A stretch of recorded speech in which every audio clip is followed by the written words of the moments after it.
So what Standard Bank did is that Standard Bank was involved in, you still remember the GIPSA process, the Joint Initiative for Priority Skills in South Africa. We were part of that process as a corporate, like any other corporate. And what happened is that we were then asked to adopt schools, because one of the things that was found was that we are not producing the number of maths and science graduates that we need, that we require in the system in order to sustain the kind of economic growth that we're hoping for. And one of the conversations that happened was that part of the reason is that the schooling system, this is a no-brainer, is not producing enough people with those competencies. And government began a program quite long ago, I think it was 2001, they began a program that was called the Dinaledi Schools Project. I'm not going to describe it. Suffice to say that Standard Bank ended up adopting, you're asked as a corporate to adopt schools, okay? We adopted 114 of those schools spread across the country. The highest number of concentration is in KwaZulu-Natal, where we've got 26 schools. In Gauteng, about 24, 25. If I have the numbers wrong, they'll be off by 1 or 2.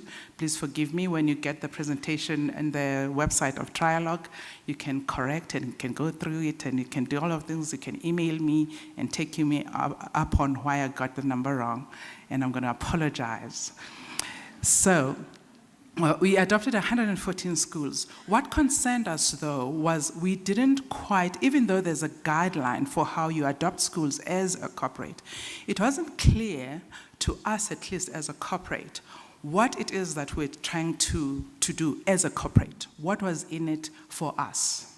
What were we going in to achieve, understanding that education is such a complex system that is very difficult to unravel?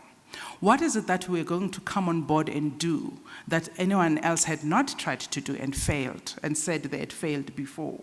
So what we did is that we commissioned a baseline study amongst all those 114 schools.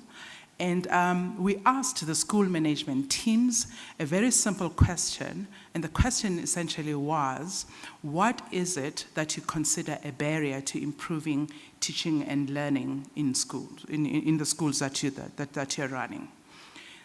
The results came out, and they looked a bit odd if you're a novice.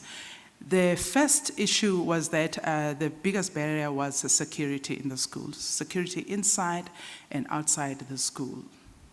Not a surprise to those of us that live in the environment that we live. The second one was something that we lumped together and we called them psychological, I'm not going to remember this, am I? Psychological issues. Okay, so schools would say to us that the caregivers and the educators and the learners, they need counseling. Okay, there's truancy in schools, high pregnancy rates, high number of attempted suicides, high numbers of successful suicides.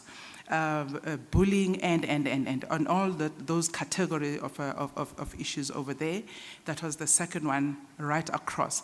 And what was interesting, though, was that those 114 schools fall into all the quintiles. Okay, so the quintiles is how government classifies the schools according to their socio-economic environments in which they find themselves.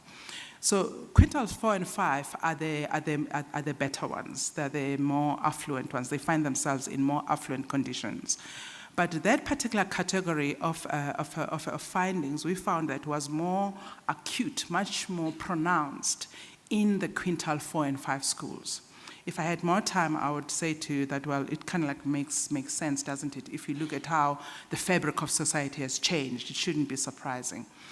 Okay. The final one took me by surprise, and it was the the prevalence of hunger in the schools, right from quintile 1 up to quintile 5. And so all of those schools, they reported high levels of hunger. We then sat and looked at the study and said, well, you know what, if you're going to run a program on improving maths and science, and people are sitting there thinking to themselves that, actually, I'm worried I need counseling because someone has screamed at me, or people are hungry, I don't think we'll be doing ourselves any good. So that's what the baseline told us.